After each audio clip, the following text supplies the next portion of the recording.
Good morning class, welcome back. हमने grammar के 2-3 topic complete किए फॉर अ चेंज। आज हम बुक का एक लेसन ले रहे हैं ताकि आपकी भी कंटिन्यूटी अच्छी बनी रहे, ग्रामर से आप ज़्यादा बोर नहीं हो जाएं। तो आज हम हमारी बुक का 9th का फर्स्ट चैप्टर ले रहे हैं, the fun they had. The fun they had आज के टाइम की रियल स्टोरीज पे बहुत अच्छे से सेट होता हुआ चैप्टर है। अब यहाँ पे आप लोगों ने अब तक तो देख ही लिया होगा कि बुक में आप लोग बुक्स ले आए होंगे और बुक के चैप्टर्स को भी टर्न करके देख लिया होगा, पेजेस को। क्या चीज़ है, तो ये जो फन दे हैड, ये पिक्चर ही आपको पूरा डायग्राम शो कर रहा है कि ये आज की जो हमारी ऑनलाइन क्लासेस चल रही हैं उसी पर बेस्ड ये एक लेसन है। ये स्टोरी है। पहले हम उसकी थोड़ी आउटलाइन की बात कर लेते हैं लेसन की, ताकि आपको भी समझने में आसानी हो जाएगी। ये लेसन 2 बच्चों के आजू बाजू घूमता है, वो है केजिया एंड टॉमी। ये 2 बच्चे हैं, जो एक 10 इयर्स का, एक 13 इयर्स का है, और इन्हें एक बुक मिली है। बुक क्योंकि ये स्टोरी जो है 2157 के टाइम की है, तो उस टाइम तक जो स्कूल्स हैं, आज जैसे हमारा स्कूल है ना, ऐसे स्कूल्स जो हैं वो नहीं थे। अब बच्चे क्या करते थे, एजुकेशन तो उनको मिल ही रही थी, लेकिन पर बच्चे के पास अपना खुद का एक इस तरह का एक कंप्यूटर सिस्टम हुआ करता था जो पर्टिकुलर टाइम पे ऑन होता, उनको वर्क देता, उनसे वर्क लेता, उनका होमवर्क उनसे फीड करवाता और उसको चेक करके, मतलब सब कुछ जो डिजिटल वर्क था सारा। अब उन्हें एक बुक मिली थी टॉमी को, जो उसने केजा को भी बताई, और उस बुक को देखकर वो दोनों बहुत शॉक्ड होते, क्योंकि उन्होंने उनके दादाजी के आगे के टाइम के बारे में सुन रखा था, जब एक स्कूल हुआ करता था कि स्कूल एक पर्टिकुलर बिल्डिंग, हर क्लास को उनके एज के अकॉर्डिंग अलग अलग क्लासेस में डिवाइड किया हुआ, और उस डिवाइडेशन को एक क्लासरूम दिया गया। उस क्लासरूम को स्टैंडर्ड के according 1st, 2nd, 3rd, 4th, 5th, 6th से 12th तक उनको अलग अलग एजेस के अकॉर्डिंग डिवाइड किया। आप एक क्लास पास करेंगे, उसके बाद दूसरे में जाएंगे, तो इस तरह से हर सब्जेक्ट के लिए एक proper timing, lunch break, full break, उनको खेलने का टाइम मिलता, उनको फ्रेंड्स के साथ टाइम स्पेंड करने का टाइम मिलता।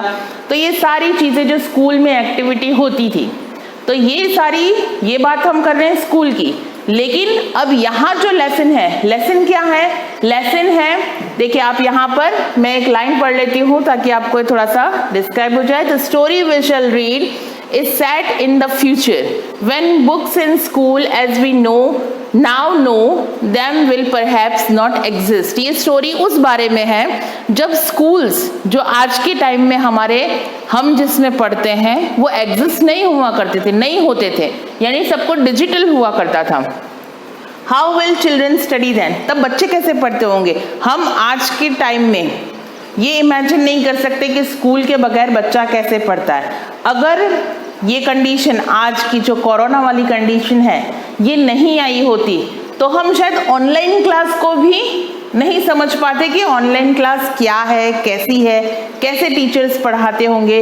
लेकिन ये जो स्टोरी में जिस क्लास की बात हो रही है, ये ऑनलाइन क्लास से भी ज़्यादा 1 स्टेप आगे एडवांस क्लास की बात हो रही है। The diagram below may give you some ideas। ये जो डायग्राम बना हुआ है ना, ये तुमको आइडिया दे रहा है। School of the future, future की स्कूल कैसी हुआ करती थी। लर्निंग दो कंप्यूटर्स, ये कंप्यूटर के थ्रू पढ़ना। वर्चुअल क्लासरूम, ये क्लासरूम बना हुआ है, एक रूम के अंदर पूरा कंप्यूटर सेट किया हुआ, सारे सिस्टम सेट किए हुए हैं, और वहाँ पर एक छोटी सी बच्ची पढ़ रही है। रोबोटिक टीचर, जो टीचर होते थे, जो आज के टाइम में स्कूल में ह्यूमन टीचर है, वहाँ पर उस टाइम फ्यूचर में रोबोटिक टीचर यानी कि उनको पर्टिकुलर 100 on 100 चाहिए। 100 on 99 आप कर दोगे तो वो उनको नहीं चलेगा। मूविंग टेक्स्ट, तो ये सारी चीज़ें जो है ये शो कर रही है कि किस तरह का क्लासरूम इन फ्यूचर आने वाला है। अब देखिए, अगर हम स्कूल की बात करते हैं तो स्कूल में बच्चे इमोशनली से लेकर काफ़ी चीज़ों से टीचर से अटैच होते हैं। वहीं पर जब हम मैकेनिकल टीचर की, एक रोबोटिक टीचर की बात करते हैं, तो उनका काम है स्क्रीन पे आना, पढ़ाना और उसके बाद होमवर्क देना, प्रीवियस होमवर्क लेना, उसकी मार्किंग करना एंड देन कंप्यूटर से एग्जिट हो जाना। तो एक माइनस पॉइंट भी है उसका। दूसरा, बच्चा अपने ही घर में अकेला पढ़ रहा है, यहाँ पर एक ग्रुप ऑफ चिल्ड्रन जो है वो पढ़ रहे हैं।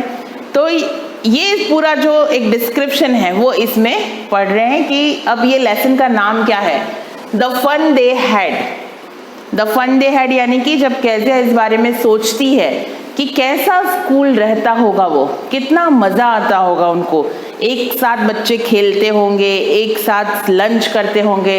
आप लोग भी घर पे बैठ के शायद स्कूल के टाइम पीरियड को मिस कर रहे होंगे, अपने फ्रेंड्स के साथ के जो टाइम अपने स्पेंड किए, साथ में लंच में खेलना, प्रेयर करना, प्रेयर असेंबली से वापस जाना, टीचर जब क्लास छोड़ के जाते हैं और दूसरे नेक्स्ट टीचर आते, ड्यूरिंग दैट टाइम वो 5 मिनट्स के टाइम में खूब सारी मस्ती करना, तो ये सारी चीज़ें आप लोग भी मिस कर रहे होंगे।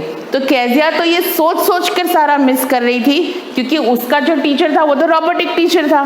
तो किस तरह से स्कूल चलता होगा वो सारी चीज़ें वो मिस कर रही है, वो उसको बता रही है। तो यहाँ पर अब हम इस लेसन को रीड कर रहे हैं।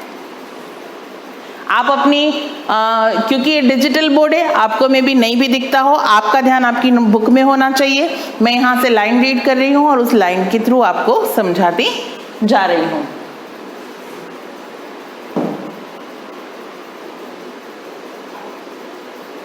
एक बुक का पार्ट रह गया है। Yes, Margie even wrote about it that night in her diary. That night, मार्गी ने उस रात अपनी डायरी में कुछ लिखा। On the page headed 17 May 2157। अब जो डायरी राइटिंग आप लोगों को भी मैंने सिखाया था डायरी राइटिंग करना, कि हम अपने पूरे दिन भर की जो एक्टिविटीज़ हैं वो रात को सोते टाइम एक पर्टिकुलर अपनी जो पर्सनल डायरी होती है उसे मेंशन करते हैं। तो ये मार्गी की हैबिट थी। सॉरी, मैं इतनी देर से kezia नाम ले रही थी, मार्गी नाम था। तो मार्गी की ये हैबिट थी कि मार्गी जो है वो एक डायरी लिखा करती थी। उस डायरी पे उसने हेडेड किया था, यानी एक डेट डाली थी, और डेट क्या थी वो 17 मई 2157, 17 मई 2157। अब सोचो 2157 का ईयर है तो कितना एडवांस और कितना आगे का बताया है इसमें। Today Tommy found a real book. उसने लिखा कि टुडे टॉमी ने आज एक रियल बुक फाउंड की, उसको एक रियल बुक मिली, क्योंकि वो बच्चे डिजिटल वीडियोस के थ्रू पढ़ रहे थे, डिजिटल रोबोटिक टीचर्स के थ्रू पढ़ रहे थे, इसलिए उन्होंने बुक नाम की चीज़ देखी ही नहीं थी। It was a very old book. वो काफ़ी पुरानी बुक थी।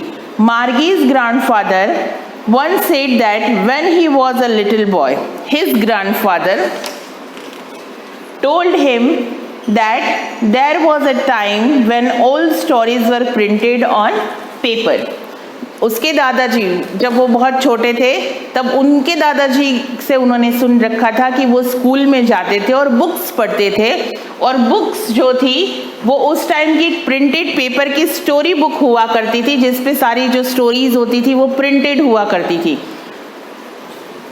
They turned the pages which were yellow and crinkly, and it was a way full funny to read words that stood still instead of moving the way they were supposed to on a screen, you know. And then when they turned back on the pages before, it had the same words on it that it had when they read it the first time. अब ये books के बारे में बता रखा है कि उन्होंने जब फर्स्ट बार बुक देखी तो उनका रिएक्शन क्या था कि एक येलो कलर की बहुत पुरानी बुक थी जिस पे लेटर्स प्रिंट करे हुए थे, और जब उसको पढ़ लिया था अपनी आंखें और अपनी गर्दन को मूव करते हुए वो उस पूरे पेज को पढ़ के टर्न करते थे, तो एक नया पेज होता था जिसपे वापस से वैसा प्रिंटेड होता था। और अगर हम उसको टर्न बैक करते, वापस पलटते, तो वही वर्ड्स उस पर सेम दिखने लग जाते हैं। यानी कि ऐसी स्टोरी बुक जिसको जैसे आज हमारी बुक्स कैसी हैं, तो उसी बारे में केजिया को उस टाइम पता चला, टॉमी और केजिया को, और वो काफ़ी शॉक्ड हो रहे हैं कि इस तरह की बुक्स कोई कैसे संभालता होगा।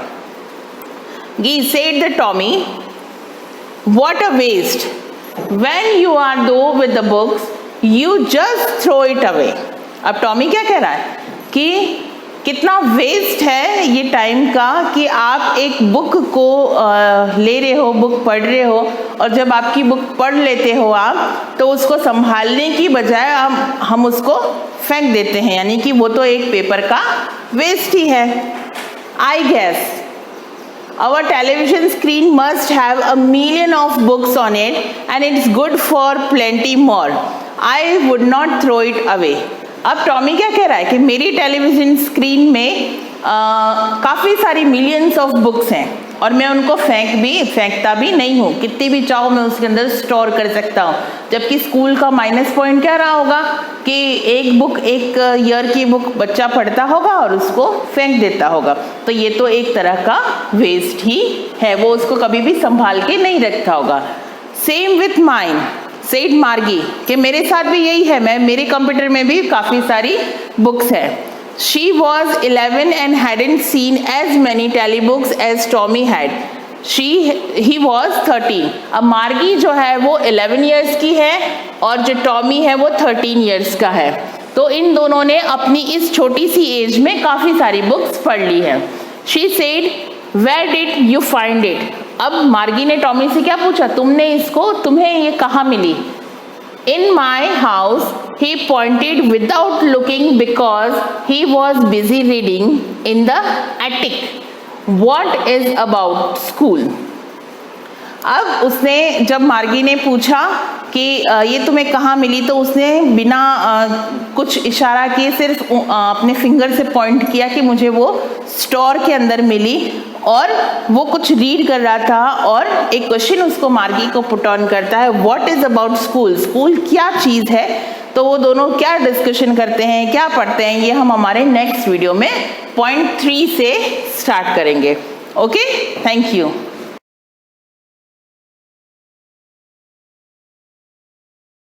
विद्यार्थियों, आज के हम क्लास हिंदी व्याकरण, जो कॉमनली 6th क्लास से 10th क्लास तक ऑल सब्जेक्ट रहते हैं, जिसे व्याकरण, और किसी भी भाषा को समझने के लिए, जानने के लिए व्याकरण अति आवश्यक है।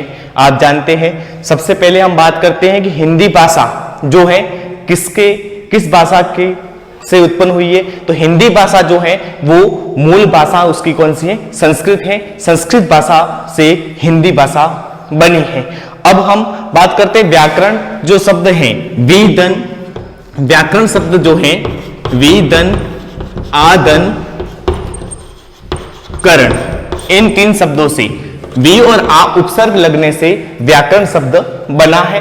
और व्याकरण शब्द कहीं ना कहीं हिंदी भाषा को समझने के लिए व्याकरण का ज्ञान अति आवश्यक है। संस्कृत भाषा के लिए भी अलग व्याकरण बना हुआ है, हिंदी भाषा के लिए भी अलग व्याकरण और शब्दकोश बना हुआ है। उसी प्रकार विभिन्न प्रकार की जो भी भाषाएं हैं वो समझने के लिए हमें व्याकरण का ज्ञान अति आवश्यक है। व्याकरण में हम देखते हैं, शुरुआत करें तो संज्ञा से, सर्वनाम से, विशेषण, प्रत्यय, उपसर्ग, बहुत सारे छोटे बड़े टॉपिक हैं जिनको हमें पढ़ना आवश्यक होता है। आज हम क्रिया पर अध्ययन करेंगे। क्रिया क्या है, क्रिया का काम क्या है, क्रिया किसे कहते हैं, क्रिया की क्या परिभाषा होगी, इस सब के बारे में हम अध्ययन करेंगे। क्रिया की परिभाषा, क्रिया की परिभाषा के बारे में बात करें तो क्रिया वह शब्द जिससे किसी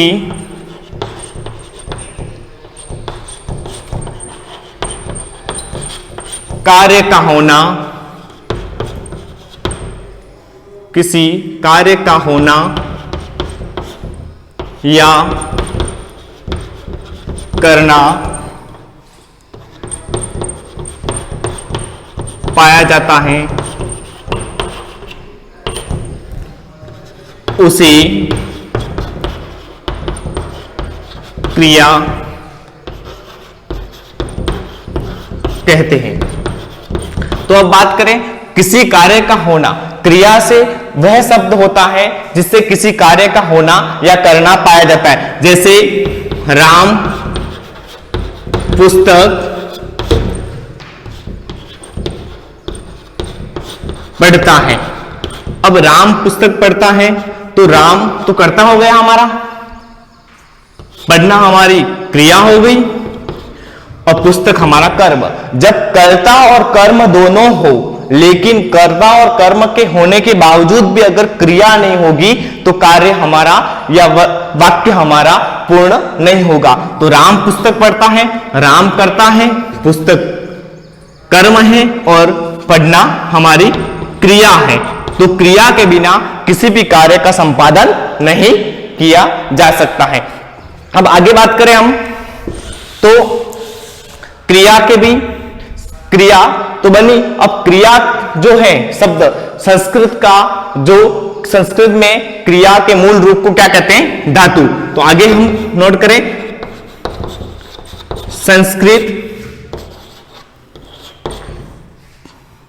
संस्कृत में क्रिया के मूल रूप को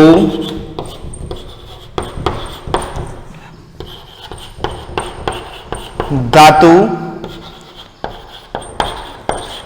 कहते हैं। जो हमारे हिंदी में जो क्रिया है उसी के रूप को संस्कृत में क्या कहते हैं, क्रिया का जो रूप होता है उसे धातु कहते हैं। जैसे पढ़ धातु, लड़ धातु है ना, वध धातु। इसी प्रकार जो क्रिया के रूप है संस्कृत में जो धातु कहते हैं, हिंदी में उसे हम क्रिया या वर्ब कहेंगे। आगे बात करते हैं, तो अब क्रिया के कुल प्रकार या भेद कितने होते हैं। क्रिया के प्रमुख भेदों की बात करें तो क्रिया के मुख्यतः 3 भेद होते हैं। कितने होते हैं, क्रिया के प्रमुख भेद। नंबर 1,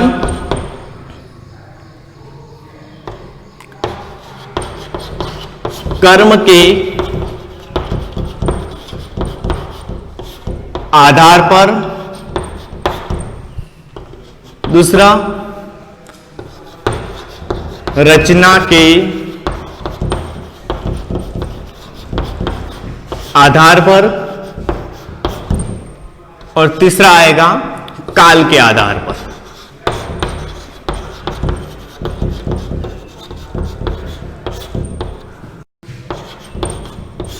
तीनों प्रकार के क्रिया रूप में पहले होगी कर्म के आधार पर, तो दूसरा रचना के आधार पर, तीसरा काल के आधार पर। आज हम कर्म के आधार पर, किसके आधार पर, कर्म के आधार पर क्रिया की बात करें तो कर्म के आधार पर जो क्रिया है उसके 2 पार्ट होते हैं। एक तो होती है अकर्मक और दूसरा होगा सकर्मक। अब अकर्मक और सकर्मक, उसमें सकर्मक के भी 2 पार्ट होंगे। एक होगा एक कर्मक, दूसरा होगा द्विकर्मक। एक कर्मक और द्विकर्मक 2 प्रकार के पार्ट हो जाएंगे। तो बात करें अकर्मक क्रिया।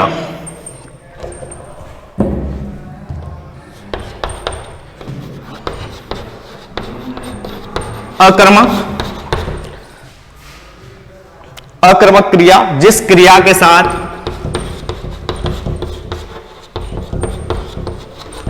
क्रिया के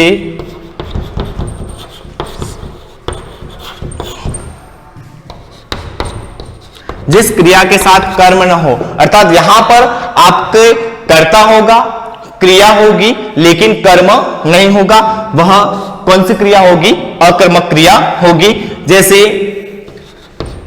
राम पढ़ता है, राम पढ़ता है मोहन खेलता है। इन दोनों वाक्यों में देखें तो राम कर्ता, मोहन करता है, पढ़ता क्रिया और खेलता क्रिया, ये दोनों क्रियाएं हैं, ये दोनों करता है, लेकिन यह कर्म उपस्थित नहीं होने के कारण यहां कौन सी क्रिया होगी? अकर्मक क्रिया होगी। अब सकर्मक क्रिया की बात करें,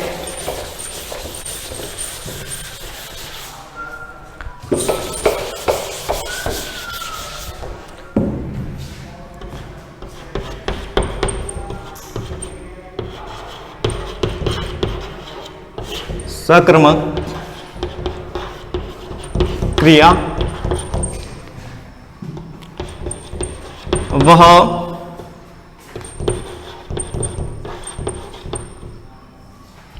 सकर्मक क्रिया क्रिया के साथ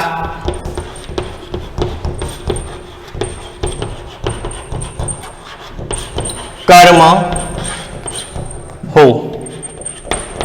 क्रिया के साथ कर्म उपस्थित होता है, जहां कर्ता होगा, क्रिया होगी और साथ में कर्म होगा, जैसे सब्जेक्ट, वर्ब और ऑब्जेक्ट, तीनों से ही अंग्रेजी में वाक्य पूर्ण होता है। उसी प्रकार हमारे भी यहां कर्ता, कर्म और क्रिया, इन तीनों से मिलकर वाक्य पूर्ण होता है। तो क्रिया के साथ कर्म हो, क्रिया का फल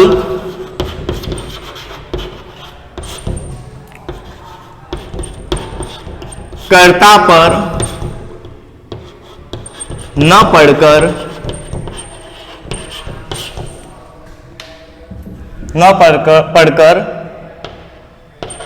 कर्म पर पड़े, कर्म पर पड़ता है। तो क्रिया का जो फल है वह कर्ता पर न पड़ गई, कर्म पर पड़ता है, वहां सकर्मक क्रिया होगी। अब सकर्मक क्रिया में जैसे राम पत्र लिखता है, राम पत्र लिखता है। अब यहां पर राम कर्ता हो गया, पत्र कर्म हो गया और लिखता हमारी क्रिया हो गई। तो तीनों से मिलकर के वाक्य पूर्ण हुआ है और कर्म भी उपस्थित है, इसलिए सकर्मक क्रिया होगी। अब सकर्म में भी दो पार्ट है। एक पार्ट की बात करें, एक कर्मक में क्या होता है? एक कर्म हो, एक कर्म हो, जहां वाक्य में एक कर्म उपस्थित होता है वहां पर एक कर्मक क्रिया होगी, और दो कर्म हो वहां द्विकर्मक। दूसरा है द्विकर्मक। द्विकर्मक में क्या होता है? दो कर्म उपस्थित हो। वाक्य में क्या होगा? दो कर्म होंगे, वहां द्विकर्मक क्रिया, एक कर्म होगा, वहां एक कर्मक क्रिया सीधा। तो एक कर्मक का उदाहरण अपन देखें, एग्जाम्पल। तो एक कर्मक में क्या होगा? राम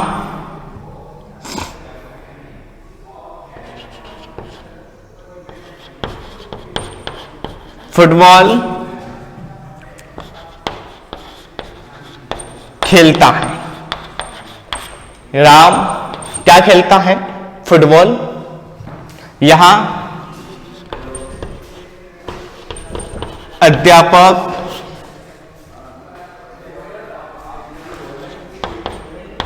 छात्रों को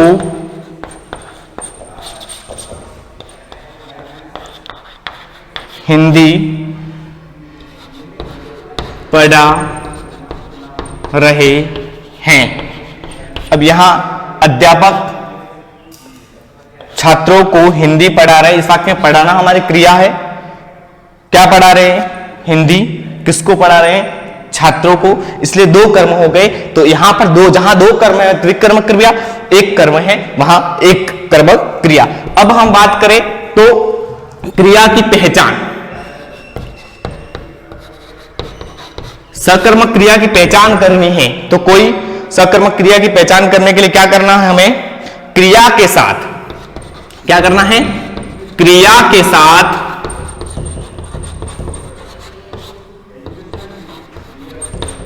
क्या प्रश्न करने पर, क्या प्रश्न करने पर उत्तर रूप में कर्म की प्राप्ति हो, सकर्मक क्रिया होगी।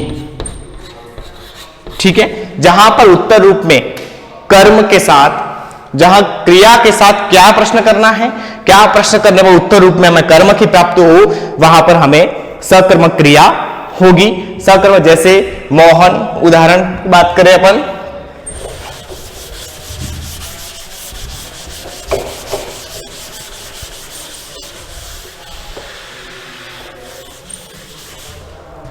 उदाहरण की बात करें, मोहन पुस्तक पढ़ रहा है।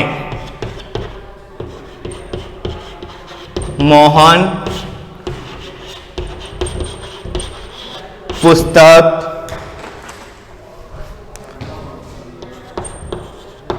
पढ़ रहा है। दूसरा वाक्य देखें, राम दूध पी रहा है।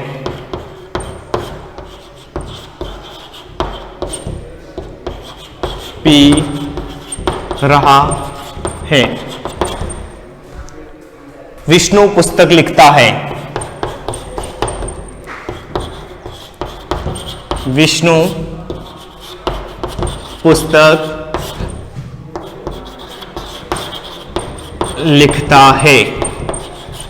इस प्रकार इन तीनों वाक्यों में हमने देखा कि मोहन करता है, पढ़ना हमारी क्रिया है, पुस्तक हमारा कर्म है। कर्ता, कर्म और क्रिया इन तीनों के संयुक्त रूप होने पर ही हमें यहां पर कौन सी क्रिया होगी? कौन सी क्रिया होगी? सकर्मक क्रिया होगी। तो आगे हम कल इसी पार्ट में हम सेकंड पार्ट लेके आएंगे, जिसमें आपके क्रिया का जो रचना के आधार पर जो है उसके बारे में अध्ययन करेंगे। ठीक, ओके।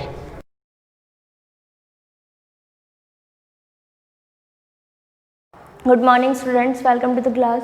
लास्ट जो क्लास है उसमें एग्जाम्पल सॉल्व कर रहे थे, रैशनलाइजेशन हम सीख चुके थे। उसके बाद जो एग्जाम्पल नंबर 7 तक हमारा हो गया था, एग्जाम्पल नंबर 8 भी उससे मिलता जुलता ही है। लाइक 5/√3 - √5, इसके डिनोमिनेटर को, इसके हर का परिमयकरण हमको करना है। तो हर में क्या दे रखा है यहाँ पर? √3 - √5। तो मैंने क्या बताया था, हरों के परिमयकरण के लिए क्या करना है आपको? एग्जाम्पल नंबर 8, ठीक है। रैशनलाइजेशन के लिए, परिमयकरण के लिए आपको क्या करना है? जो भी हर आपको दे रखा है उसी का मल्टीप्लाई और डिवाइड आपको करना है। अंश और हर दोनों में, अंश और हर में सिमिलर नंबर का मल्टीप्लाई करना है, या फिर न्यूमरेटर और डिनोमिनेटर में सिमिलर नंबर का मल्टीप्लाई करना है। तो √3, √5, √3, √5। तो सिमिलर नंबर हो गया। बीच में साइन कौन सा लगाएंगे? यहाँ पर माइनस है तो हम यहाँ पर प्लस लगाएंगे, वहाँ प्लस था तो यहाँ माइनस लगाते हैं। सॉल्व करने का तरीका वही रहेगा, numerator into numerator, denominator into denominator, अंश इंटू अंश, हर इंटू हर। तो 5 × √3 + √5 अपन √3 - √5, √3 + √5। ईजी है, कुछ भी नहीं करना है। 5 का मल्टीप्लाई दोनों नंबर से होगा तो ये क्या बन जाएगा? 5√3 + 5√5 upon a - b × a + b। पहले भी बात कर चुके हैं हम, a - b × a + b। जहाँ पर भी जो भी फॉर्मूला लगा रहे हो वो आप मेंशन करोगे, डायरेक्टली कुछ भी नहीं लिखोगे। Since a - b × a + b is equal to a² - b²। तो यहाँ पर क्या हो जाएगा? ये √3 का स्क्वायर - √5 का स्क्वायर। तो नंबर क्या बन जाएगा? 5 root 3 plus 5 root 5 upon 3 minus 5। तो ये कितना हो जाएगा, सिमिलर नंबर नहीं है ये, ऐड मत कर देना। 5 root 3 plus 5 root 5, this is root 3 and this is root 5, दोनों डिफरेंट टाइप ऑफ नंबर्स है, तो ये जैसे हैं वैसे के वैसे ही रहेंगे।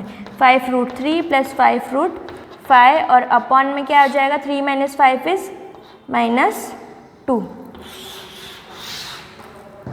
ओके, ज़्यादा से ज़्यादा क्या कर सकते हो, 5 कॉमन निकाल सकते हो, और नहीं निकालना चाहो तो भी इट्स ओके। अब यहाँ पर क्या करें, जैसे ऊपर वाले में मैं अगर 5 कॉमन निकालना चाहूँ, अदरवाइज़ यहीं तक स्टॉप कर देते हो तो भी आपका आंसर करेक्ट है। 5 कॉमन निकालते तो क्या बनता है, अंदर क्या बचेगा, इसकी प्लेस पे 5 बाहर निकल गया तो ओनली रूट 3, बीच में प्लस है, 5 बाहर निकल चुका है तो यहाँ क्या बचेगा, रूट 5 अपॉन -2। तो ये जो माइनस है चाहे यहाँ पर लगा रहे चाहे यहाँ पर लगा रहे एक ही बात है। क्यों, ऐसा क्यों, क्योंकि हम बात करते हैं अगर वेन एवर वी डू 2/1 2 अपन -1 लिखे, आंसर क्या बनता है, -2, यही माइनस ऊपर लगा दे तो -2/1, दिस इज ऑल्सो -2। ओके, तो साइन का कोई फ़र्क नहीं पड़ेगा चाहे आप ऊपर लगाओ या नीचे लगाओ, नहीं यहाँ -2 के साथ रखोगे तो भी चलेगा। This is your answer.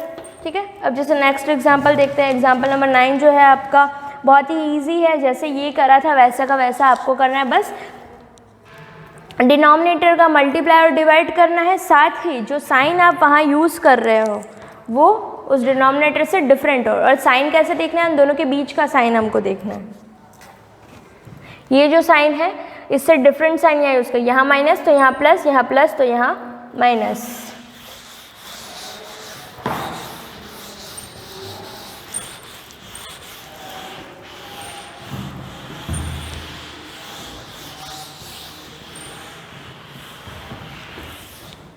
Okay, now next बात करते हैं एग्जाम्पल नंबर 10 जैसे देखते हैं। 10 है, मल्टीप्लिकेशन में ऑलरेडी आपको सिखा चुकी हूँ कि जब भी ऐसे √2 √3 वाली कंडीशन होती है तो उनको मल्टीप्लाई कैसे करते हैं। फिर भी देख लीजिए चाहे तो, जैसे क्वेश्चन नंबर 10 है आपका, मैं इसमें बता देती हूँ, हिंट दे देती हूँ कि करना कैसे। 6 √3 एग्जाम्पल नंबर 10 है यहाँ पर। 6 √3 -3 √5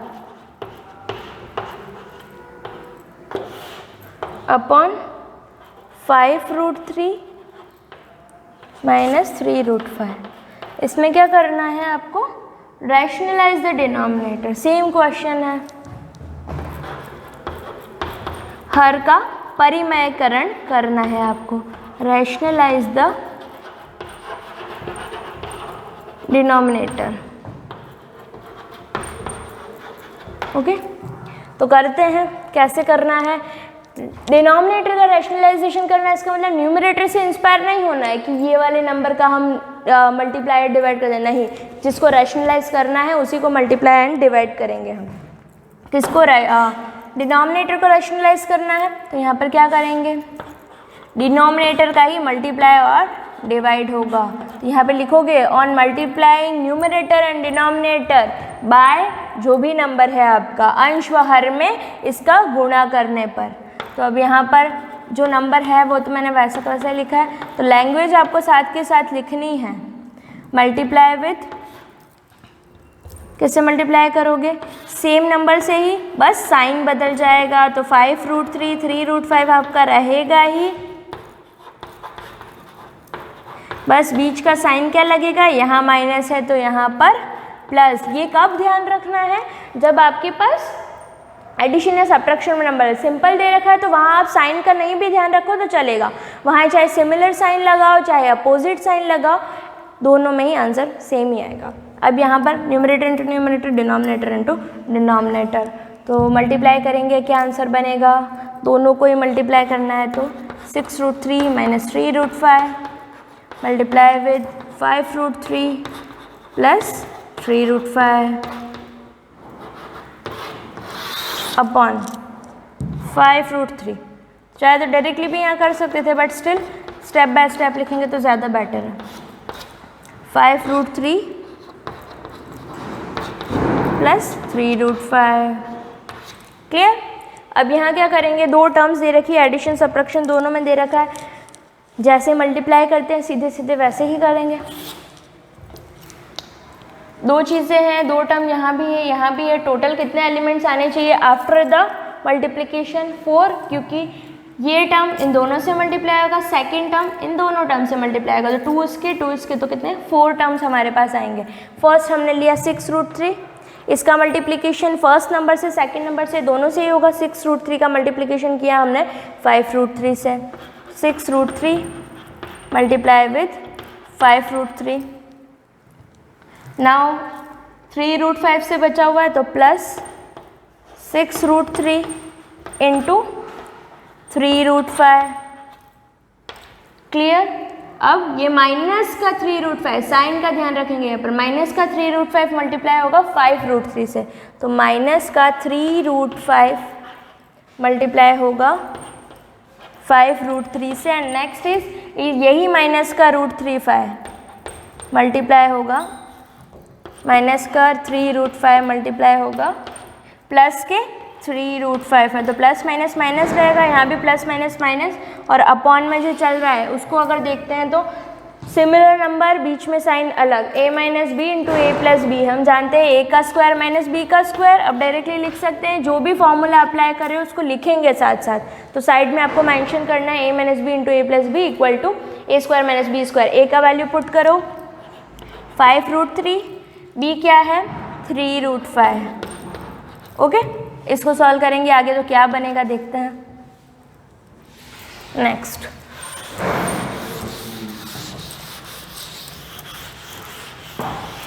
इसके बाद की स्टेप 6√3 इंटू 5√3, 6 इंटू 5 कितना होता है 30, √3 इंटू √3 बचा हुआ है, √3 इंटू √3 3। नाउ प्लस 6 3 18 और √3 इंटू √5, अंडर रूट में है तो दोनों को साथ में लिख सकते हैं, √3 इंटू √5 इक्वल्स टू √3 3 इंटू 5, दोनों साथ में लिख सकते हैं। ओवरऑल होल रूट यहाँ लगा दिया तो कितना बनेगा ये 15। नेक्स्ट इज माइनस 3√5, तो 3 5 ज़ा 15, अगेन होल रूट लगा देंगे, 5 3 ज़ा 15 माइनस 3 3 ज़ा 9 और √5 इंटू √5 5। अपॉन में जो आ रहा है वो क्या आ रहा है 5 का स्क्वायर 25, √3 का स्क्वायर 3।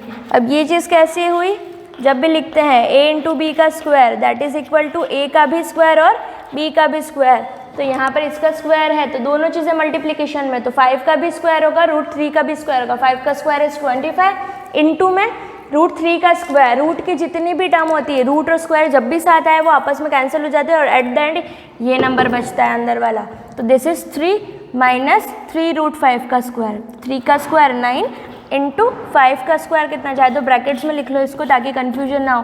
√5 का स्क्वायर क्या हो जाएगा 5, यहाँ पे 5 आया है। अब जितने भी नंबर्स है इसकी कैलकुलेशन है और ज़्यादा कुछ नहीं। 3 6 9 90 प्लस यहाँ 18√5 15√5 ये सारा आ रहा है, ठीक है देख लेते हैं। अब देखो 18√15 15√15 ये चीज़ सेम है, it's like 18x minus 15x, 18x में से 15x गया तो कितना बचा 3x, 3x हमारा x ये है, ठीक है, माइनस 9 5 ज़ा 45 अपॉन 75 45, सॉल्व करो इसको क्या बनेगा 90 माइनस 45 45 माइनस 3 15 है ये, यहाँ पे क्या बचेगा ये, ठीक है यहाँ तक लिखा है तो भी करेक्ट है, और अगर इन केस कुछ कॉमन निकालना चाहते हो तो वो भी पॉसिबिलिटी है, जैसे यहाँ पे 3 कॉमन निकाला जा सकता है, हम चाहे तो 3 कॉमन निकालेंगे तो क्या हो जाएगा यहाँ पर 15 माइनस 3 कॉमन निकला तो यहाँ अब कॉमन निकालना तो आता है ना, 3 कॉमन निकाला मतलब 15 को डिवाइड करना है 3 से, तो 15 3 से डिवाइड होगा तो यहाँ पे 15 आ जाएगा, माइनस 3 बाहर निकला तो यहाँ क्या बचा √15 अपॉन 30। यहाँ तक भी सही है, करना चाहो तो 3/30 है, तो 3 से ये जो 30 है वो 10 टाइम्स डिवाइड हो जाएगा, होगा।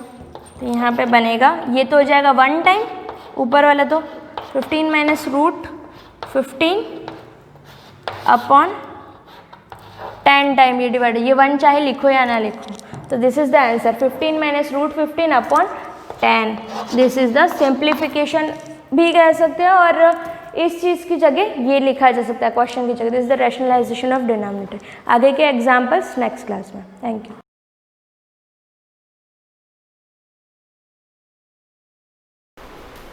Good morning students, part 12 continue करेंगे। हम डिस्कस कर रहे थे, पार्ट 11 में हमने डिस्कस किया था कि सेल का शेप और साइज़ जो होता है वो डिफरेंट टाइप का होता है, कैसा होता है, कौन सी सेल में जहाँ पे जो फंक्शन सेल शो करता है उस टाइप का उसका स्ट्रक्चर या शेप जो है वो चेंज हो जाता है। ये चीज़ डिस्कस की थी। मैं लास्ट लाइन देख लेती हूँ, आपने क्या स्टडी किया था, यहाँ पे ये किया था, ये चीज़ देखी थी। तो द साइज ऑफ शेप, यहाँ पे ये देखा था कि जो छोटा ऑर्गेनिज्म हो या बड़ा, जैसे यहाँ दे रखा है, it means the cells of an elephant, यानी हर शेप जहाँ पे जिसका जो फंक्शन होता है उस टाइप से वो अपना स्ट्रक्चर चेंज करता रहता है। यहाँ लिखा है ना, means constant, it does not depend on the organism. Depend नहीं करता कि आप एलिफेंट की सेल की बात कर रहे हो या आप किसी अमीबा की सेल की बात कर रहे हो, है ना। नेक्स्ट कंटिन्यू करते हैं हम।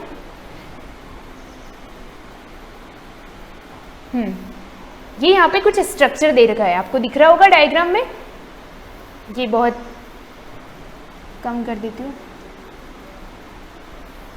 ये दैट ऑफ अ माउस बात कर रहा है ये कि चाहे वो एलिफेंट की सेल हो या फिर माउस की हो, are not much different in their size. ज़्यादातर वो डिफरेंट नहीं होती है साइज में, एक सेल की बात कर रहे हैं।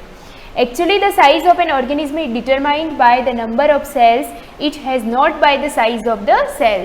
हम ऐसे बोलते हैं ना कि अमीबा जो है वो यूनिसेल्यूलर है और एलिफेंट जो है या ह्यूमन बीइंग है या कुछ भी है तो वो क्या है, multi cellular.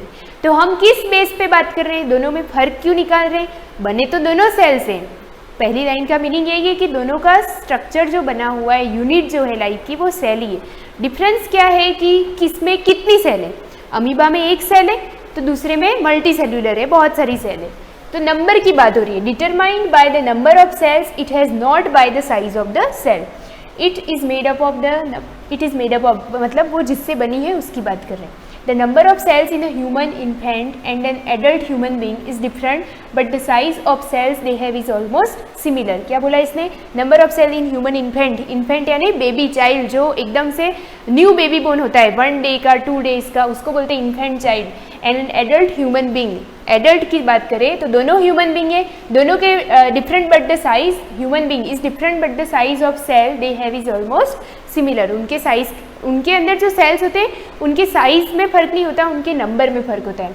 In the figure given have different type of cells found in human body and shown. ये सब किसके अंदर सेल होती है? ये सारी सेल्स है जो हमारी बॉडी के अंदर होती है। फर्स्ट यहाँ दे रखा है स्मूथ मसल्स सेल, मसल्स के अंदर होने वाली। ये क्या है? हमारी ब्लड सेल। ये है हमारी नर्व सेल।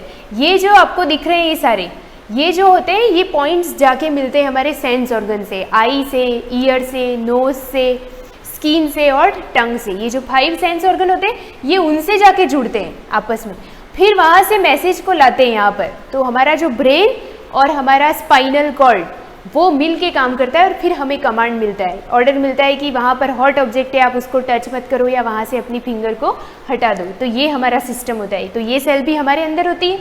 उसके बाद बात करते हैं ओवम की। Ovum which is reproductive cell, sperm, ये और ये दोनों कौन सी सेल है? रिप्रोडक्टिव सेल, जिनकी वजह से वापस ह्यूमन की कंटिन्यूटी लाइफ बनी रहती है, यानी कि ये रिप्रोडक्टिव सेल है। ठीक है, ये बोन सेल का स्ट्रक्चर है।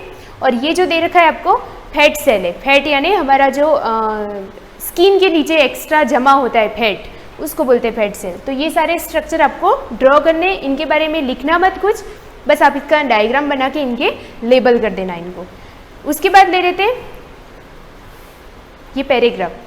Multicellular organism have various type of cell. The cells of a multicellular organism get differentiated to take different form and size to perform a specialized function. वो कि वही बात वापस आ रही है कि स्पेशल टाइप का फंक्शन के हिसाब से वो अपना स्ट्रक्चर चेंज करता रहता है, मतलब जिस सेल को जैसा काम करना है वो अपना शेप वैसा बना देता है। In other words, in multicellular organism different type of function are performed by different type of cell. सारे काम अलग अलग सेल से डिसाइड होते हैं। Therefore, to perform this given task more efficiently, some cell adapt or specialize to do a particular type of job, जिसको बोलते हैं आगे आएगा डिवीजन ऑफ लेबर। मतलब हर सेल का पर्टिकुलर काम होता है कि इस सेल को यही काम करना है। हमारे घर में भी डिसाइड होता है ना कि ये बाहर का काम ये करेंगे, घर का काम ये करेंगे, किचन डिपार्टमेंट इनका होगा, साफ सफाई ये करेंगे। दो अगर ब्रदर सिस्टर भी हो तो उनमें भी डिवीजन ऑफ लेबर होता है, यानी काम का बंटवारा होता है। तो उसी टाइप से हमारी बॉडी में भी क्या होता है, हमारी जितनी सेल्स होती है वो सारी सेल्स अपना अपना वर्क बांट देती है। यहाँ लिखा है ना particular type of job. Job का मतलब है work, activity, process. You have learned that living organism exhibit some basic life processes like nutrition, respiration and excretion etc. मतलब ये बोल रहा है कि आपको पता होगा, आपने पढ़ा होगा कि हम जो ऑर्गेनिज्म होते हैं सारे, उनका एक पर्टिकुलर बहुत सारी एक्टिविटीज़ होती है जिसको हम बोलते हैं प्रोसेसेस। जैसे न्यूट्रिशन, खाना लेना, सबसे पहले हमारा क्या है, खाना खाना। उसके बाद रेस्पिरेशन, उससे न्यूट्रिशन से भी पहले ज़रूरी क्या है, रेस्पिरेशन। लेकिन ये दोनों चीज़ें एक दूसरे पे डिपेंड है। अगर आप रेस्पिरेशन नहीं करोगे तो आपका जो आपने फूड खाया है उसका कोई मतलब नहीं रहेगा, क्योंकि आप रेस्पिरेशन करोगे, O2 अंदर जाएगी, वो O2 आपके खाए हुए खाने को डाइजेस्ट करने में हेल्प करवाएगी। उसके बाद है एक्सक्रीशन। फूड खाने के बाद जो आप एक्स्ट्रा वेस्ट मटेरियल जो बाहर निकालते हो, एक्सक्रीट करते हो, उसको बोलते हैं उस प्रोसेस को एक्सक्रीशन। जैसे हमारी बॉडी में एक टॉक्सिक मटेरियल बनता है यूरिया, तो उस यूरिया को जो बाहर निकालते हैं उसको बोलते हैं excretion process. Actually each and every living cell also perform this basic life process. सिर्फ ह्यूमन की बात नहीं कर रहे, अमीबा भी होगा तो वो भी फूड खाएगा, वो भी फूड को डाइजेस्ट करेगा और वो भी एक्सक्रीट मटेरियल को एक्सक्रीट करेगा। सबकी बात हो रही है यहाँ पे। In a multicellular organism this function are performed by specialised organism. सारे अपने पर्टिकुलर एक ऑर्गन से एक काम करते हैं। अमीबा होगा तो आपको लगेगा कि अमीबा में माउथ ही नहीं होता, क्योंकि वो तो एक ही सेल से बना है। तो अगर वो एक सेल से बना है तो वो फूड भी उसी सेल से लेगा, डाइजेस्ट भी उसी सेल से करेगा और एक्सक्रीट भी उसी सेल से करेगा। हमारे अंदर तो होता है ना, रेस्पिरेटरी सिस्टम अलग होता है, डाइजेस्टिव अलग होता है, उसके बाद एक्सक्रीटरी सिस्टम अलग होता है, उसके अंदर कोई डाइजेस्टिव सिस्टम नहीं होता। पर जो भी काम होगा, इसका मतलब ये नहीं कि वो खाना नहीं खाएगा, वो जो करेगा वो सब एक सेल से काम करेगा। Multicellular organism very well adapted to perform a given task. It is called division of labor. आ गया ना ये वर्ड, डिवीजन ऑफ लेबर का मतलब है काम का विभाजन, या अपने अपने काम को सारी सेल्स क्या कर देती है, बांट देती है कि ये वाला काम ये टिश्यू करेगा, ये वाला काम ये सेल करेगी। अगर मल्टी सेलुलर ऑर्गेनिज्म की बात करते हैं, हमारी बात करते हैं या किसी एनिमल की बात करते हैं, तो हमारे ऑर्गन काम बांट देते हैं कि ये काम ये ऑर्गन करेगा। जैसे हमारी बॉडी में ब्लड प्यूरिफायर का काम कौन करता है, किडनी। लंग्स क्या काम करती है, लंग्स को ब्लड प्यूरिफायर नहीं समझोगे आप। लंग्स जो करती है या हार्ट जो करता है, हार्ट भी नहीं करता है, ब्लड प्यूरिफाई किडनी करता है। लंग्स और हार्ट हमारा एयर को जो है वो CO2 को अलग करती है हमारे ब्लड में से।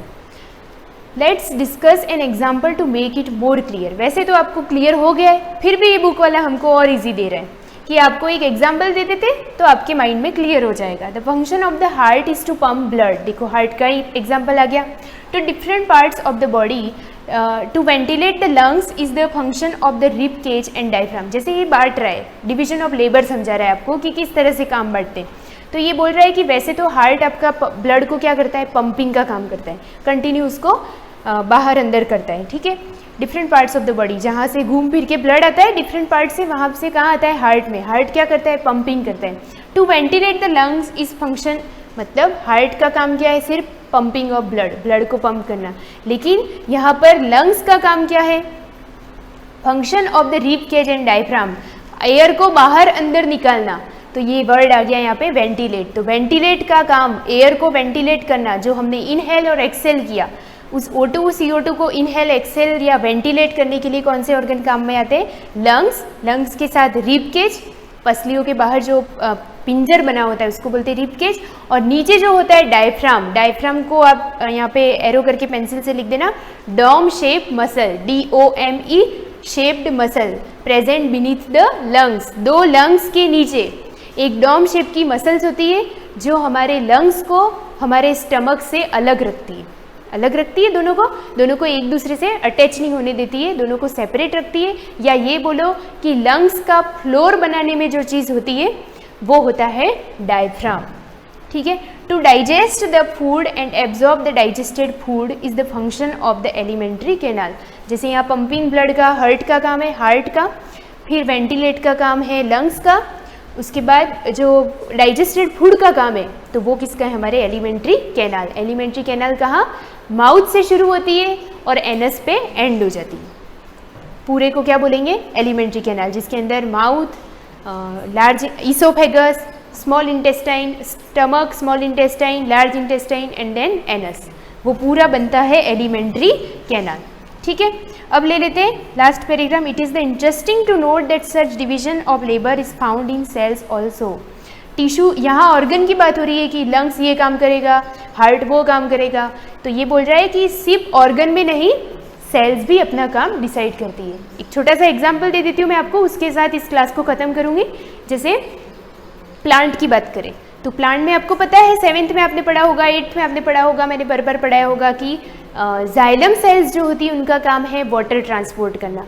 फ्लोएम सेल्स जो होती है, सॉरी टिश्यू जो होते हैं, जाइलम और फ्लोएम जो है वो छोटी छोटी सेल से बना हुआ ग्रुप है, तो उसको टिश्यू बोलेंगे। तो जाइलम टिश्यू का काम हो गया water transport in plant body, phloem का हो गया food transport in the plant body, पूरी प्लांट बॉडी के अंदर फूड का ट्रांसपोर्ट करना। तो दोनों टिश्यू हुए, दोनों का अलग अलग काम हुआ। तो उसी तरह से जो यूनिसेलुलर ऑर्गेनिज्म होते हैं उनमें भी और मल्टी सेलुलर ऑर्गेनिज्म में भी सब में सेल्स का काम डिवाइड हो जाता है। वेरियस पार्ट्स और components of cells are responsible for the division of labour. Various parts of component of cells, cell के अंदर जो कंपोनेंट्स होते हैं, जैसे सेल के अंदर एक न्यूक्लियस है, उसका भी स्पेसिफिक फंक्शन है।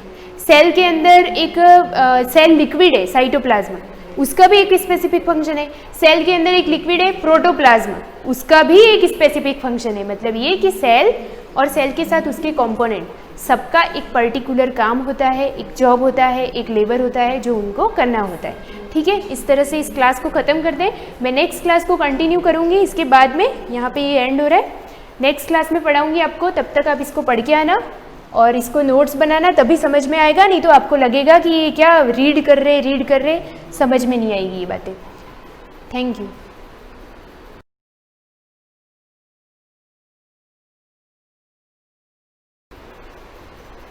गुड मॉर्निंग स्टूडेंट्स, हम लेसन 2 पढ़ रहे थे कॉन्स्टिट्यूशनल डिज़ाइन। इसमें मैं आपको लास्ट पॉइंट जो पढ़ा रही थी फंडामेंटल वैल्यूज़, जिसके अंदर मैंने कुछ वैल्यूज़ आपको पढ़ा दी थी। अब अपने इसमें 3 ही पॉइंट बचते हैं, लिबर्टी, इक्वलिटी, फ्रेटर्निटी।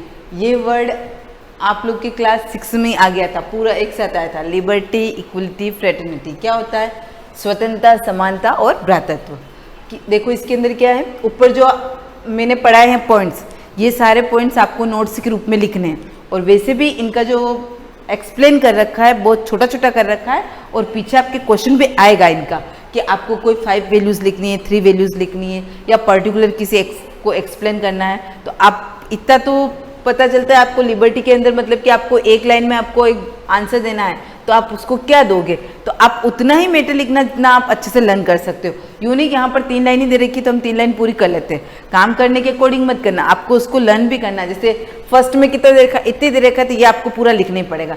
अब इसमें फर्स्ट जस्टिस वाला दे रखा है तो इसके आप यहाँ तक लिख लेते हो तो इनफ है, क्योंकि हमको अगर 2 या 3 को एक्सप्लेन करना है तो हम उसका शॉर्ट मैटर ही लिखेंगे। तो जितने भी वैल्यूज़ मैंने पढ़ा दिए उन सब के आपको नोट्स बनाने हैं कि क्या कैसे लिखना है, और पॉइंट टू पॉइंट उसके सामने वापस उनको एक्सप्लेन भी कर देना। नेक्स्ट पॉइंट अपने को पढ़ना है liberty. There are no unreasonable restrictions on the citizen in what they think, how they wish to express their thoughts and the way they wish to follow up their thoughts in action. आप लोगों ने right to freedom पढ़ा था। Freedom का मतलब उसमें आपको क्या दे रखा था, स्वतंत्रता का अधिकार।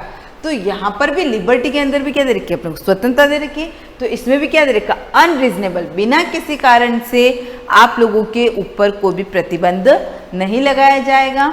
How they wish to express their thoughts, आप अपने विचारों को, थॉट्स, आप अपने विचारों को एक्सप्रेस करना यानी कि बताना, अभिव्यक्ति की स्वतंत्रता कह सकते हैं, बता सकते हो। And they wish to follow up their thoughts in action, और आपको विचारों की, बोलने की सब प्रकार की स्वतंत्रता दे रखी है कि आप क्या एक्शन, क्या कार्य करना चाहते हो, क्या नहीं करना चाहते हो। जैसे राइट टू फ्रीडम के अंदर और 7 पॉइंट्स आते थे, जिसके अंदर मैंने आप लोग को बताया भी था कि कौन कौन सी फ्रीडम अपने को दे रखी है। तो लिबर्टी के अंदर अब वो सारे अपन इन्वॉल्व कर सकते हैं, सोच सकते हैं कि हम हमारे कॉन्स्टिट्यूशन के थ्रू हमको ये स्वतंत्रता दी हुई है। नेक्स्ट आता है इक्वलिटी। इक्वलिटी का मीन्स क्या होता है? समानता। All are equal in front of the law, ये बात आप लोगों ने सुनी होगी, पिक्चर्स भी देखते हो तो उसमें भी आता है कानून के सामने सभी समान है। क्या बोला जाता है? कानून के सामने सभी समान है, कोई गरीब है, अमीर है, काला है, गोरा है, पढ़ा लिखा है, अनपढ़ है, उससे कोई लेना देना नहीं होता है। कानून के सामने सभी लोग क्या होते हैं? समान होते हैं। The traditional social inequalities have been ended, क्या दे रखा है? Traditional social inequalities. ट्रेडिशनल का मतलब परंपरागत जो सामाजिक असमानताएं चलती थी, अब उनका क्या हो गया है? अंत हो गया है। The government should provide equal opportunities for all.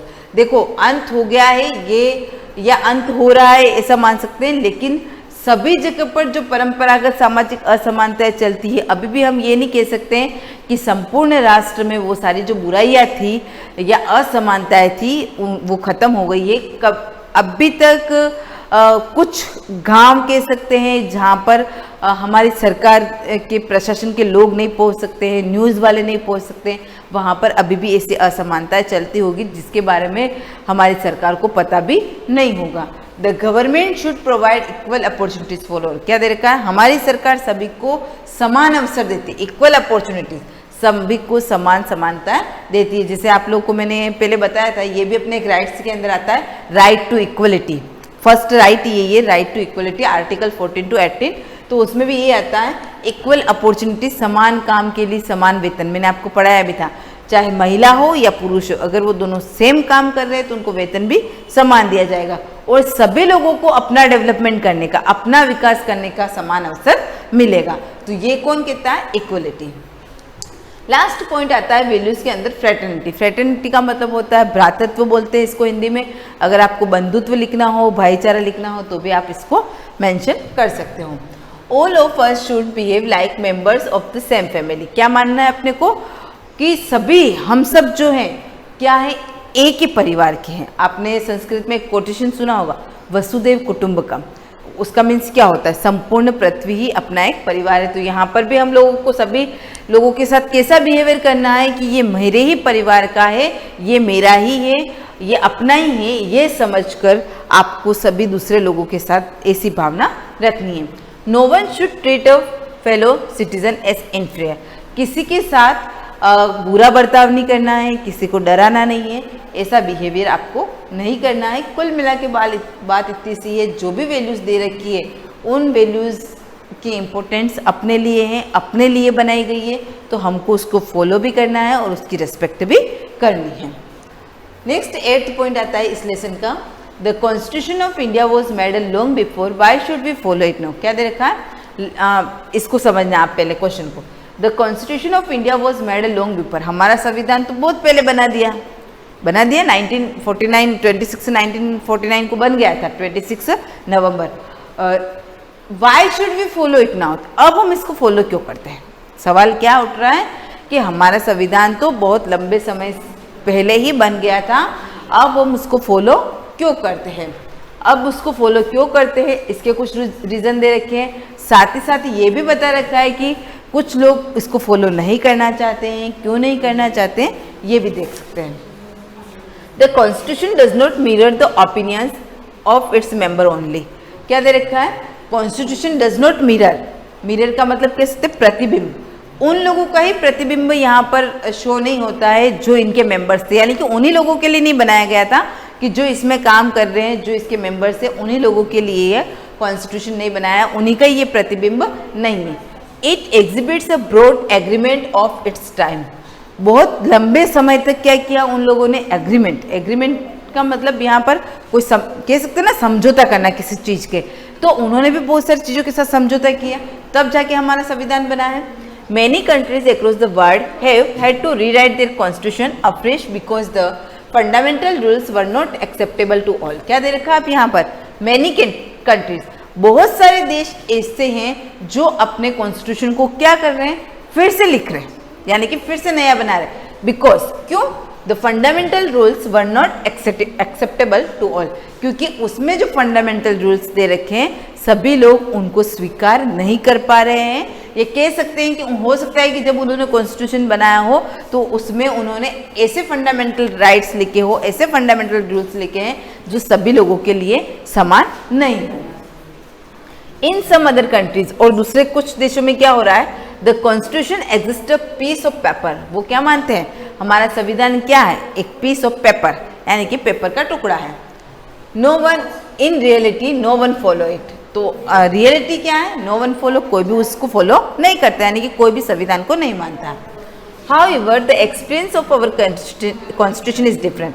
लेकिन हमारे कॉन्स्टिट्यूशन का जो एक्सपीरियंस है, जो अनुभव है, वो क्या है, सबसे अलग है। Over the second half of 20th century, several groups have protested against in some provision of the constitution। देखो क्या दे रखा है, over the second half of 20th century, several group, कुछ लोगों ने क्या किया था, protested का मतलब क्या होता है, विरोध प्रदर्शन करना, against on some provision, कुछ ऐसे provisions दे रखे थे, कुछ ऐसे पार्ट बना रखे थे of the constitution जिनके खिलाफ उन लोगों ने क्या किया था, विरोध प्रदर्शन किया था। But no major groups or political parties has ever questioned the legitimacy of the constitution itself। लेकिन कुछ पॉलिटिकल पार्टी ऐसी थी, उन्होंने उसके ऊपर कहते हैं ना क्वेश्चन मार्क लगा देना, तो यहाँ पर ये कानूनी रूप से सही नहीं था। हो सकते हैं कि अब ऐसा तो नहीं होता है कि कुछ लोगों को कोई चीज़ पसंद नहीं आ रही तो उसको चेंज कर दे। जैसे सिंपल सा एग्जांपल है, आपके घर में कोई चीज़ लाते हैं, घर के किसी एक मेंबर को पसंद नहीं आती तो उसके साथ साथ में दूसरा भी बोलता है, तो ऐसा तो थोड़ी उस चीज़ को फेंक दिया जाएगा। धीरे धीरे हम क्या करते हैं, उसके साथ जीना सीख जाते हैं, उसके साथ रहना, उसको एडजस्ट कर लेते हैं। तो यहाँ पर भी यही बात हम समझ सकते हैं। This is an achievement for any constitution. The second reason for accepting the constitution, अब दूसरा रीजन क्या है जिसके कारण से हम हमारे कॉन्स्टिट्यूशन को एक्सेप्ट करते हैं, is that it was formed by the constitution assembly which represent the people of India. हमारे संविधान को जिसने बनाया था, जिस संविधान सभा को बनाया था, उसको रिप्रेजेंट किसने किया था, भारत के लोगों ने ही किया था। यानी कि उसमें जो सदस्य थे 299 जो मेंबर्स थे उसके अंदर, उसको रिप्रेजेंट किसने किया था, भारत के लोगों ने ही किया था, कोई दूसरे पर्सन उसमें नहीं थे। There was no universal adult franchise at that time. उस समय ये शासन नहीं चलता था। अपने पहले ये लाइन आ गई है कि उस समय अगर हमारे संविधान सभा में जो भी मेंबर्स अपॉइंट हुए हैं, जिनको भी लिया गया है संविधान बनाने के लिए, अगर उनकी प्रोसेसिंग यूनिवर्सल एडल्ट फ्रेंचाइज के थ्रू होती तो हमारा संविधान का भी रूप क्या होता, दूसरा होता। लेकिन उस समय ये प्रोसेसिंग नहीं थी। Thus the Constituent Assembly could not have been chosen directly by all the people of India। क्या लिखा, the constitute assembly could not have been chosen directly, क्योंकि इसको अगर हम इलेक्शन के थ्रू लोगों को भेजते फिर वो संविधान बनाते तो वो क्या हो जाता है, यहाँ पर हमने उसको डायरेक्टली हमने उसको सेलेक्ट किया, लेकिन ऐसा नहीं हुआ। It was elected mainly by the members of existing provisional legislature that we mention earlier. क्या देखा है, इट वॉज इलेक्टेड, वो लोग इलेक्ट तो हुए थे bye the members of existing provisional legislature. उस समय की जो लेजिस्लेचर बनी हुई थी, 3 ऑर्गन्स है, लेजिस्लेचर, एग्जीक्यूटिव और जुडिशरी, तो उस समय भी था। तो लेजिस्लेचर में जो मेंशन कर रखा था उसके अकॉर्डिंग उन लोगों का इलेक्शन हुआ था। तो अब यहाँ पर हम क्यों मानते हैं, क्योंकि हमारा संविधान किसने बनाया था, हमारे जो रिप्रेजेंटेटिव थे, जिन लोगों का उसमें इलेक्शन हुआ था, वहाँ पर भी कोई इलेक्शन की प्रोसेसिंग हुई थी उस समय जब संविधान बन रहा था, तो उसमें जिनका इलेक्शन हुआ था तो उन लोगों ने, तो वो हमारे रिप्रेजेंटेटिव थे, कोई बाहर के देश के नहीं थे। तो जो भारत के लोग थे उन्हीं लोगों ने संविधान बनाया था, इसलिए भी हम उसको फॉलो करते हैं कि हमारा जो संविधान है बहुत अच्छा बना हुआ है, उसमें किसी के लिए ऐसा कुछ भी नहीं दिया हुआ है कि उसका विरोध प्रदर्शन किया जाए या उसका अपमान किया जाए।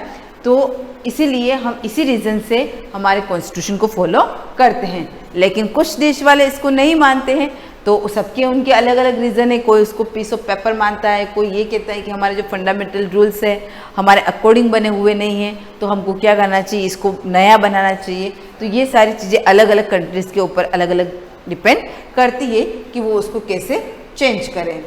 अब इसमें लास्ट पॉइंट बचता है, is our constitution a statement of values और समथिंग मोर। अब कॉन्स्टिट्यूट के बारे में जो फिलोसफी दे रखी है कि क्या है और क्या नहीं, ये लास्ट पॉइंट बचेगा और कल मैं आपको इसमें बताऊंगी कि लास्ट में आपको नोट्स भी कैसे बनाने हैं जिससे आपके सारे क्वेश्चन आंसर सोल्व हो जाए। तो इसको हम नेक्स्ट वीडियो में कंटिन्यू करेंगे। Thank you.